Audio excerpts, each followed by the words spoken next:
All right, good afternoon, educators and students. My name is Ari Lawson, and I'm one of the Career Exploration Program Managers with VitalLink. Thank you all for joining us today. We are celebrating MSJC's Women's Week, celebrating women in non-traditional CTE careers. I have to give a round of applause because we're celebrating Women's Month. We're celebrating women from various backgrounds in business. And I'm just so excited to have each of you, beautiful women, with us and sharing your stories and advice with the students and educators. So thank you all for joining us. Students, I'm just going to give a couple more minutes for the students that are coming in. If you have not done so, please be sure to register and sign in now to the women's virtual community. That flyer will be shared in the chat. You can register and also share that flyer with your family in the community. You can register and you'll receive a confirmation email that will include an access code. If you do need assistance with that, you can email me directly and I'll be happy to guide you through it. You will see tons of exhibitors from women across the Inland Empire, from various backgrounds, various career technical education pathways that relate back to MSJC. So that if you have any questions, you can also contact those professionals directly. If you're looking for a mentorship, an internship, or just some advice about their background and field, I know they're happy to share with you all. Well, we're going to go ahead and get started. And at the top of my screen, I do have Ms. Perry.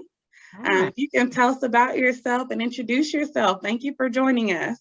Thank you so much for having me, Ms. Lawson, and all of the VitalLink staff and the fellow amazing, phenomenal women. I am Camille R Perry. I am the CEO, founder, visionary behind Be Healed International, which encompasses not only Be Healed Women's Conference or conference series that I conduct, but also a web show, a weekly 7 p.m. YouTube and Facebook Live production of Be Healed web show that is centered around the community. And I've been doing the web show now for going on 2 years, since May during pandemic season, right? But I've been in the ministry of service, of loving and community for all my life, but concentrating for the past 5+ years. Well, we are happy to have you, Ms. Perry. Thank you so much. And next we have Theresa Klotzrak. Hi, can you hear me okay? Yes. Yeah. Hi, I'm Theresa Klotzrak. I work for a company called NGO, which is a geotechnical engineering, environmental engineering, water resources engineering company. If you don't know what geotechnical engineering is, it's basically like the geology side of engineering as it relates to construction. So I'm about like a little over 5 years into my career. So kind of know the ropes, still have a lot to learn. And I'm super happy to be here to answer any questions. Perfect. Thank you for joining us. And next we have Deputy Sanchez. Yes, thank you. Hi, everyone. I'm Alex Sanchez. I'm a correctional deputy with Riverside County Sheriff's Department. I've been with the department for going on 9 years now, or for a little bit over 9 years. This is not a job that typically women, work in. So I'm excited to be here and let you guys know what we're all about. Women do play a huge role in law enforcement. We just bring something different to the table, and I'm excited for today. Thank you for having me on. Yes, thank you for joining us. And then we have Ms. Kelly Irving. Hi, good afternoon, everyone. Thank you so much for having me. So what I do by trade is I work for Los Angeles County in the Department of Public Social Services. But outside of that, I'm here to talk about my small businesses that I have. One is called Craft Queen, and the other one is Graze with Poise. I've been doing Craft Queen almost 3 years now. And then I started Graze with Poise about a year ago. So I'm happy to be here and share my experience with you all. Perfect. Thank you all for joining us. Such diverse backgrounds. I'm so excited. We're going to jump right into the questions, and we'll stay with you, Ms. Kelly, if that's okay. That's perfect. Who is a woman in your life or that you may know who has inspired you, and how did she do that? Outside of my mother, I would probably say that I had a lot. I know in my interview I had a lot, but I boiled it down to it actually being Shirley Chisholm. Just her admiration to fight and just really fighting for inequalities for people, for those who didn't have resources, and then being the first elected congresswoman. So for me to have interest in the political world and going down that path, I would say she's really someone who stands out to me. Very good. I like that. And Ms. Perry. You know, when I saw this, like Ms. Kelly already stated, the list can grow, right? It can. So I will share with I'll say my mother and my sister for certain. And for many of reasons, their resiliency, their commitment to family, their push. But I would have to highlight my late grandmother, my dad's mom. She made sure that she kept things in order financially. So she was very much of a housewife, knows how to prepare and keep things together. Very feminine, was a seamstress. I mean, you name it, she could do it, like that Renaissance woman. And, you know, just was fitting that my father married someone like that, you know, can do all those things. And so I think about, didn't have the formal education, right? Didn't go to college, didn't have the advanced degrees, but the wisdom that she instilled for me to not only live better, want more for my life. And my mother and my sister have echoed that throughout all my days. I definitely honor those women. Very good. And Theresa? I'm copying Camille. I definitely had to put in my mother first. You know, there are a number of people who I admire and the list is really long, but she's this little Filipino lady who grew up in this tiny little fishing village in the Philippines and made her way to Guam, Hawaii, and then California through a nursing degree, and is now like a head administrator at a hospital in San Diego. So she's just kind of come a long way. She's such a boss. She's very confident and decisive, but also, you know, very true to her kind of her personality, which is warm and supportive, tough love when it's needed. And, you know, those are the kind of qualities that I think are so important for leadership. And it happens to be my mom. So there's that. I mean, there are obviously more people. I always like to look for people, you know, other Asian American women in the spotlight, just because I feel tied to it. And there are so many who are in non-traditional careers like Ali Wong or Chloe Kim or all of these people who are so cool. So more and more we're seeing ourselves represented. And yeah. Very good. And Deputy Sanchez? Yes, this is a tough question because there's so many women that, for me personally, have inspired me. And I agree with everyone else. It all started at home. You know, most of our moms were able to hold the household together. They're the glue. After that, there's different women that inspire me. Whenever I see a woman that's strong, capable, outspoken, just, you know, gets over their fears, a woman like that always inspires me. So I get inspiration just from different women in my life, especially in this career. You know, you have to be a strong woman to be in this career. And there's a lot of examples here that I have taken up. They don't even know themselves, but they're inspiring me. And so I see them and you know, I think, well, they can do it. You know, why can't I? So I get my inspiration from different women. But like I said, it started at home. And now I continue to get inspired by women that I come across. Very good. And Deputy Sanchez, if we can stay with you, what has been the most significant barrier that you overcame in your industry? This is another good question. So I think the most significant barrier, it was barriers that I was putting on myself. Mentally, it took me a while to apply for this position because of the barriers mentally that I put upon myself. I didn't think I could do it. I'm not that type of personality. I'm not this personal trainer, you know, that's in this amazing shape. So for a long time, I put those barriers upon myself. So I think overcoming those mental barriers that I just, you know, listened to for a long time was the hardest part. And I see it now. I'm one of the recruiters for the department, so I see it now. The hardest part is just to get someone to actually apply.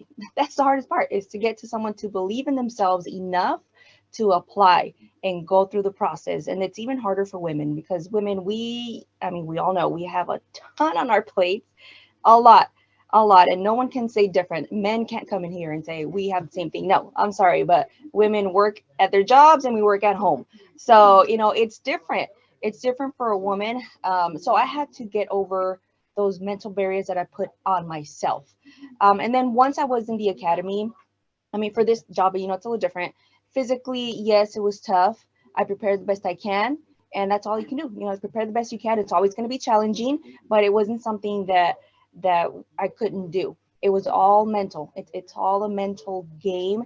And I think that was the hardest part for me, to get over my own mental barriers that I put on myself. I didn't really have the support at home to apply for this position, and that counted a lot as well. You know, if your own family doesn't believe in you, it kind of, you know, it does something to you. So I had to get over that. And then here I am 9 years later, and I love it. Best decision of my life. I like the way you said that. I know that it said that we are our own worst critics. And when we can get through our own negative thoughts, we can definitely achieve and conquer all those goals. That was definitely well put.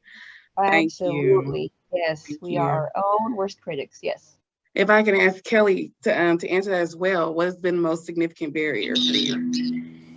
I would say, like Deputy Sanchez, it's a lot of getting through yourself. I feel like too, I've had a lot of issues with also getting support of other people who are also in the same industry.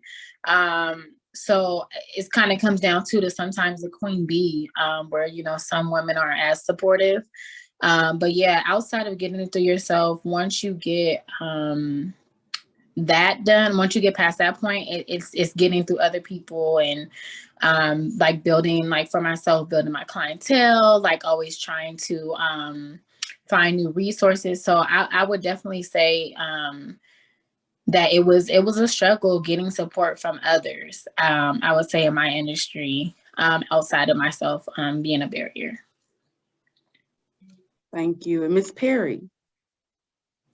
You know, again, you know, the sentiments, I'm amongst, you know, a familiar crowd when it comes down to harboring some things against our own selves. When I saw this question, the biggest thing that I'm overcoming gradually, and I don't want to say that I've attained it, because every time you go higher, something new seems to pop up, but it's really overcoming the doubt that I don't belong, that my voice doesn't matter, and that who's going to tune in, right? So I'm constantly understanding and revising and revamping my purpose, right? And knowing that, oh, wait, hold on, I was built for this, I was made for this. And oftentimes overcoming the fear of feeling that there's an oversaturation. We are in a very much a social media driven world where everybody has the platform. So, you know, and what happens is people begin to feel like, oh, you're trying to be like so-and-so. No, I'm not trying to be like anyone. I'm trying to be the best version of me. So I would say with overcoming in the industry is really the perception of others that it seems like we kind of hinge on, but as well as the self-doubt. And then also understanding that just like there's multiple types of bread on the bread aisle, you might not want sourdough, somebody else might. You might not want, you know, the various berries and wheats and whatnot, but somebody's going to pick you up because somebody might want that particular loaf. So if you're not available on the rack, how can they ever get to you? So again, making sure that I always put myself out there. So overcoming all of that and continue to pursue further. Very good. And Theresa. Yeah, I feel like we're all kind of saying slightly different versions of the same thing. It seems like there's so much, up here that we're kind of, there's certainly very real barriers. The thing that first came to mind for me, though, was, insecurity up in my head.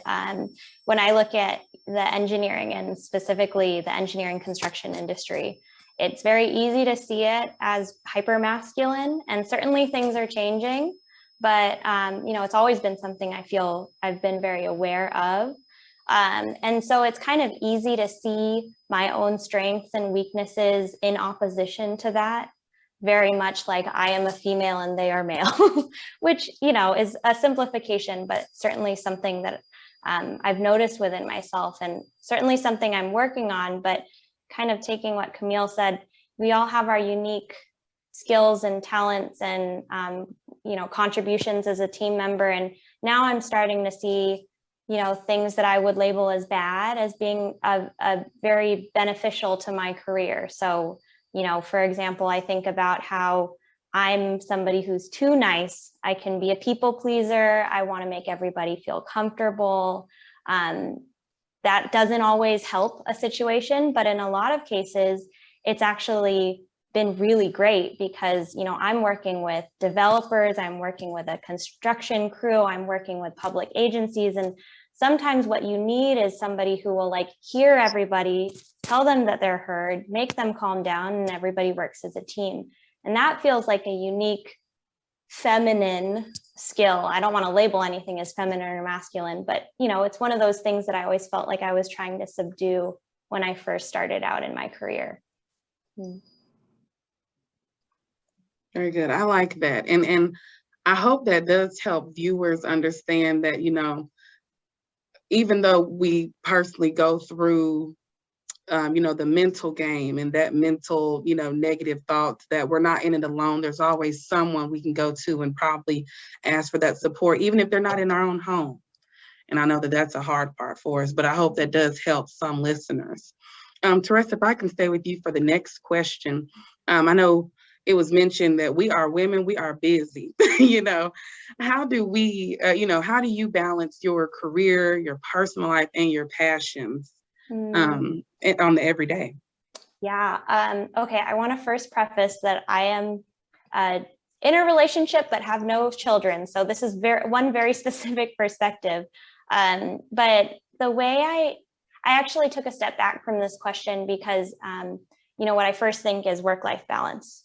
Compartmentalize work and personal life because they bring you separate sense of purpose, social connection, whatever it is. And I certainly feel that way at different points of my career, my limited time working so far. And when that is something that I feel strongly, I think establishing boundaries is very, very important. Specifically things like time blocks on my calendar, where I'm actually telling myself I need to close the computer and get to that class or whatever it is. Saying no when I have too much on my plate. Those are things that we need to be good at doing that are kind of feel uncomfortable because it can feel like we're disappointing people. But in the end, they'll respect you more for even doing that. And I would say the other perspective, which I kind of tend to have now, is that they're kind of all connected. The way I've been feeling lately is that the way I feel a sense of purpose is by feeling part of a community, which means I'm able to give and receive help and support. I'm needed, I need others. And I can feel that in so many ways throughout my work and in my personal life. And so I feel aligned in all of it. And so once I look at things through that lens a little bit more, it kind of blurs the lines and it actually feels very natural. So, yeah. Deputy Sanchez?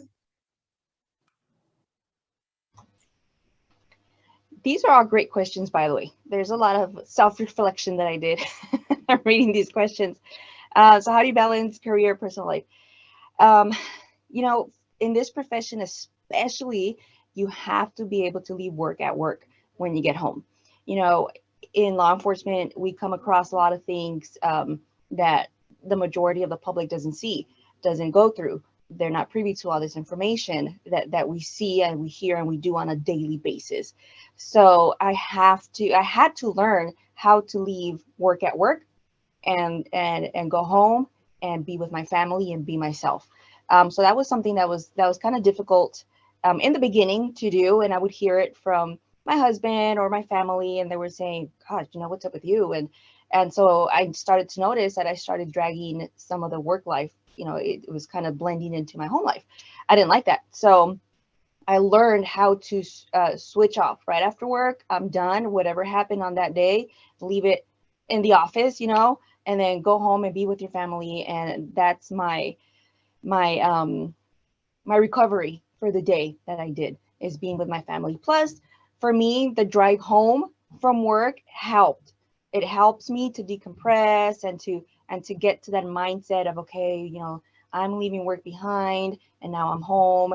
This is my life. This is my family. This is why I work, is to be able to spend time with my family. You know, that's my end game, is to be with my family. So, you know, I got good at separating work from home, but it wasn't easy. It's something that you have to work on. Both very good answers from both of you. It's very deep and it's very eye-opening for myself. I'm taking notes. Kelly.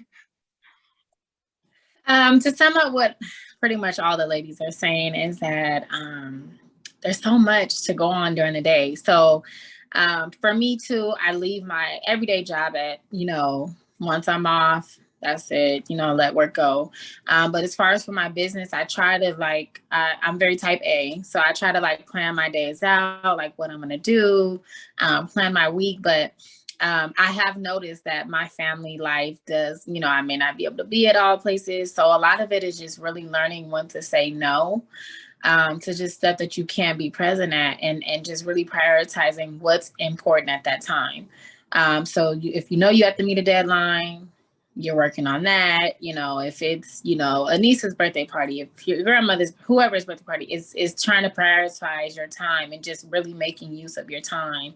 And then really just trying to say no. I really feel like I'm a people pleaser too. So I really try my best just to say no.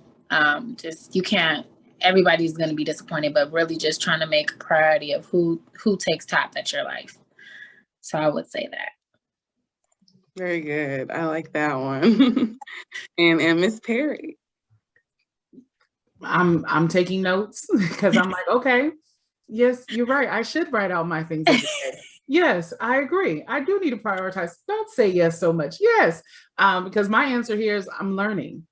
You know, every time you think you have something down, life throws a curveball, you know, or something new becomes of essence. And so I will say that my perspective of time and life management, especially when you said, how do you balance career, personal life, and passions? That last word really changes the thought process of how I want to respond. I'm passionate about life. I'm passionate about people. As a woman of faith, I know that my life is ministry. So there's going to be times where I have to give a yes and attend to something or give attention to something that I probably would have passed on if I was just all about the work, all about myself. But because ministry oversees or overwhelms it, it overrides my own personal will at a lot of times, is what does that person need? You know, and then of course, you can't minister from an empty cup. So you got to make sure that that self-care is there. And so as much as I'm passionate about life, passionate about my family, passionate about people, and wanting to see the best in individuals, I have to know that I need to get that quiet time. So if it's me decompressing and watching Modern Family reruns or The Office reruns, I'm going to do it because I need that moment. If it's listening to a song over and over just so I can have that 90s R&B moment, I'll do it. Why? Because all of that ties in on how we stay sane. devotional time, reading our inspirational words, whatever it might be. For me, it's scripture. Having that time, that prayer time, that community time, that matters for me to be better. Absolutely. Very good. I'm telling you, these notes are helping me because I need to get home and get ready. But this is very good. Ms. Perry, if we can stay with you for the next question. You know, we've all grown to a certain level, you know, whether it's from middle school, high school to college to now. So at this point in your life, what advice would you give your younger self? I would tell younger Camille a lot of things. But one specifically would, don't doubt, believe. I think I've spun my wheels too long in keeping myself quiet, or as some of my family members and friends that might be watching, they be like, oh, she's not quiet. But finding my voice of saying, you know, Camille, you don't like this, or you do like this, go after it. Stop doubting. Just believe. Shoot your shot. It's going to be all right. What's the worst they can say? No. Be okay with a no. But don't ever stop. Keep going, because there's a yes out there with your name on it. And it took me close to my 40s to understand that, but I would definitely tell younger Camille that. I felt that one. I had to write that down. Don't doubt, believe. I needed that one. Theresa. Fairly similar. I think, you know, part of it is getting comfortable with being uncomfortable. I think a lot of us can, you know, act out of fear and keep ourselves from trying out some new opportunity, speaking up in a meeting, whatever it is. And in the end, like, we kind of just have to get over it. It's probably not a big deal most of the time, right? So take on new opportunities. And if you make a mistake, acknowledge it and move on. Don't dwell too much. I know I do that. And I think, like, through all of that too, you know, I work in a bigger company, not necessarily a small business owner or anything like that, but it can feel like there are infinite paths or zero paths, just one. And so when it feels kind of hectic, I think when you start to learn about what are your specific interests, what are your skills, how can you help other people more, you just do more of that, right? It's kind of, it ends up being quite simple in the end versus having a 20-year plan, at least my perspective. Yeah. I like that too. It's definitely getting out of that comfortable zone, get out of our bubble, because that's where the goals are. I like that one. Deputy Sanchez. Oh my gosh. I wish I could go back in time and slap the old me and tell her to get over it, just do it. You know, this question I was thinking a lot about as well. All these questions, like I said, they're really good. Failure. I was afraid of failure. And it took me a long time just to realize that failures don't mean that you failed. It just means that you didn't succeed that one time. You're not ready yet. You need to try a little harder. You need to get a different approach. So not being afraid to fail. That's something that I would tell my younger self. Pursue your dream. Stop thinking about it. That's another thing too. I just think about it. And it was something that, you know, a lot of the times, like, for example, joining law enforcement was just something that I wanted to do. It was a dream. You know, I pursued other avenues. I went to school. I got my bachelor's. I got my master's. Nothing to do with law enforcement, because I didn't believe in myself. So if I could tell my younger self, pursue your dreams. Like Ms. Perry said, what's the worst that can happen? The worst is you can hear no and okay, you move on, try the next thing. So I would just tell my younger self, get over it, do it, get over the fear. You know, the worst outcome is not as worse as we have it in our head. We just make it out to be this huge, you know, oh my gosh, I failed, I'm done for life. You don't know. Failures, like I said, failures don't mean you failed. It just means maybe you need a different approach. I wish I could go back and tell my younger self that, but I'm here now, and we all learn. We're learning as we go. And even till this day, I have to remind myself, hey, it's okay if you didn't succeed the first time. You might succeed the second time. It's okay. Just the important thing is to try. You have to try. And like somebody mentioned, get out of your comfort zone. We like our comfort zone because we're comfortable, and we're afraid to go outside and step outside of that because of the unknown. We don't know what's going to happen. We don't know if we're going to succeed. We don't know if we're going to fail. All that it's scary. But that's the only way we grow. If you stay in your comfort zone, you're going to stay in the place that you're at. If you want to grow, you have to step outside your comfort zone. So yes, I wish I can give my younger self that advice. That one truly means a lot to me because I had a hard time. My comfort zone was my bubble and I needed it. But when I stepped out, it was a beautiful thing. So thank you for sharing that. Thank you. Even now, I have to remind myself to get out of my comfort zone. Yes. Because and we, like I said, it's comfortable for us. We're used to being there, but the only way we're going to grow is to step out and start doing new things. Yes. Kelly. I would say as a believer that there's nothing too small for God. I think I've spent the last several years minimizing and putting myself in a box of where I think I'm only capable of being. So with that being said, is that I've had made, a mind to myself that this is only the little thing that I want to do when God has had something so much bigger for me. I mean, even like wanting to sit at certain tables and I'm like, oh my God, I don't think that, I could fit in. I don't think that, I have this, and I don't think I have enough accolades and how can I sit with them? And so for me, it's just like, no, like God is like, girl, stop. Like I have everything that you need. I've equipped you with everything you need. And if you just believe that what I have for you, so I put myself in a box of only wanting to be just this person. And he's like, no. And then, and then he'll send people in my life to be like, girl, no, you need this, you need that. So just really, really stating and believing that, there is nothing too small for God and anything that I've been through that he couldn't get me through or that whatever he had for me was bigger. So I would really say that I've always put myself in a box. So that's what I would tell my younger me, like, girl, please, you can do whatever you want to do and be good at it. So yes, just know that, believe in whoever your higher power is, just believe that you can do it. And there's always going to be a way for you to get to that. That was definitely beautifully said. I love that. I know that kind of it's mixed in with our mental of us telling ourselves what we can't do. And that you tell him what you're going to do, that somebody's laughing. So I like that. But Kelly, if I can stay with you for the next question. Okay. And we're going to actually skip to the last one.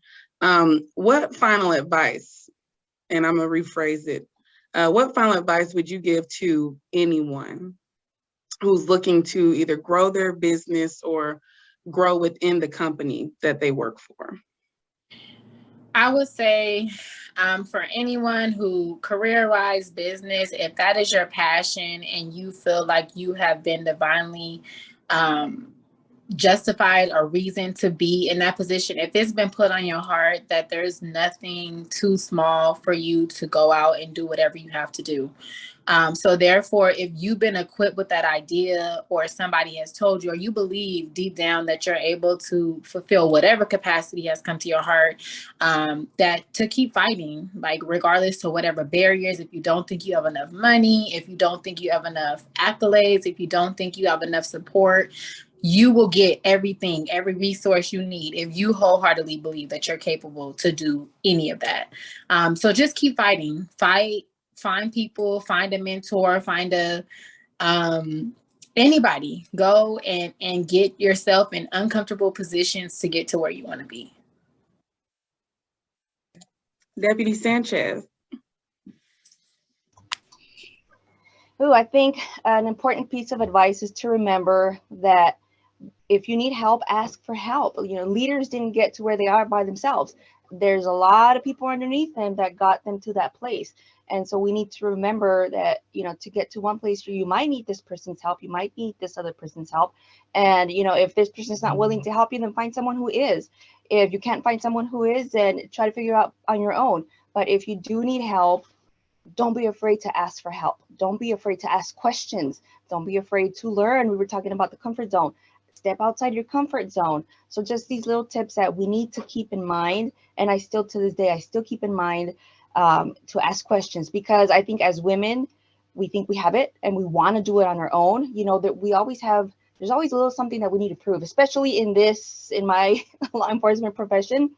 I want to do it by myself because I want to show everybody that I can. I can do it by myself, but sometimes we need that help. And when we do need that help, we need to make sure to remember to seek help so that, we can be the best version of ourselves that we can, put our best foot forward.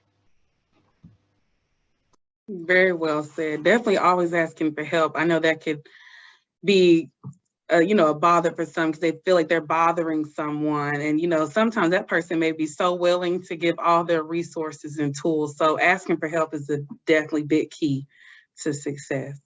Theresa.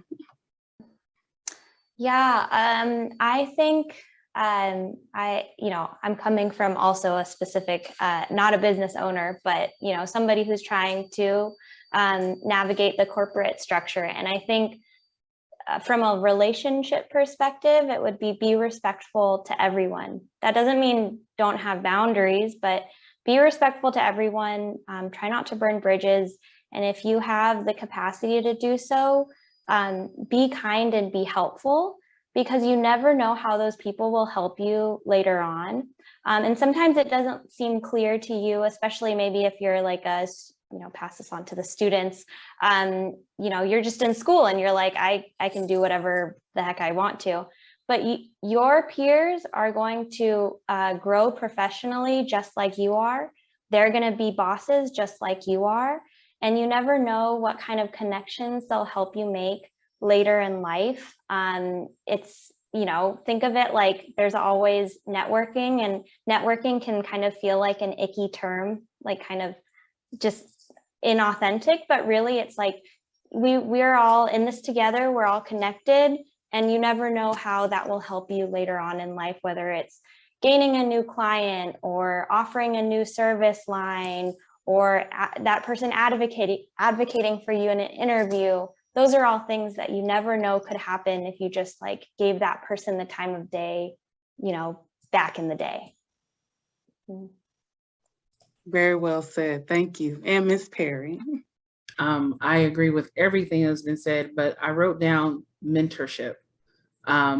Get healthy mentors, male or female alike. Have healthy mentorship within your area of focus, as well as a life mentorship. And be okay when those mentorship partnerships are not for a lifetime. Some are seasonal. But again, to Theresa's point of being respectful, some of the things I wrote down was be fearless, be persistent. Don't be afraid to keep going, keep asking, keep seeking, keep knocking. Good things happen when you do that, but stay humble and stay hungry at the same time. There's no need to have a complex of look what I have done, because it wasn't you who have got you to that place. But it is a blessing, a benefit that you've been extended that opportunity. So always stay humble, and remember there's always someone ahead of you, but there's always going to be someone below. But remember, it can go either way. You could be up top today and down the next. So stay humble, but stay hungry, that you are always rooting for yourself to win against the race of yourself, not of anyone else, but you're racing against being the best version of you. So stay hungry for that. And in your pursuit of being all that God has called you to be, that will drive you to, and keep you in that place of humility and respect and being helpful and having those good partnerships, because you know it's not all about you. So just stay true. Well, I just have to say, if not the viewers, I myself am truly inspired and motivated to just get out of my comfort bubble and just do what I need to do to live my best light. I want to thank each and every one of you ladies for sharing your inspirational words of wisdom. I know we've had some wonderful information shared in the chat from a couple of viewers that are kind of sharing what you all been saying, and definitely words of encouragement as well. Thank you all for joining us. And lastly, but not least, before we head out, I'm just going to share my screen. In the chat, we've shared, and we'll share again, the flyer where you can share this information with your community, students, family. They can go in and kind of learn more about the Mount San Jacinto College Women's Week, celebrating women in non-traditional CT careers. Not only with the young ladies here on the screen, but we do have a variation of different women from different pathways, and they're shown here. You can click on any of these companies and exhibitors and watch their interview sessions and learn more about how they've stepped out of their comfort zone and they have followed their careers. And they've shared their inspirational words with you all in their interviews and with their programs. And for educators and students, be sure to check out the workshops as well. We have a little history game of women paving the way across the nation, but also here in California. We have professionalism in the workplace, and then we also have conflict resolution. And then if you want more information about me, myself, and I, and my company and my team, you can definitely check out VitalLink and follow us on social media. I want to thank you all one last time for joining us. This was truly inspirational and motivational, and I know that I will be in touch with each of you all very soon. Thank you for joining us, and we'll see you next time. Thank you so much. Thank you. Thank you.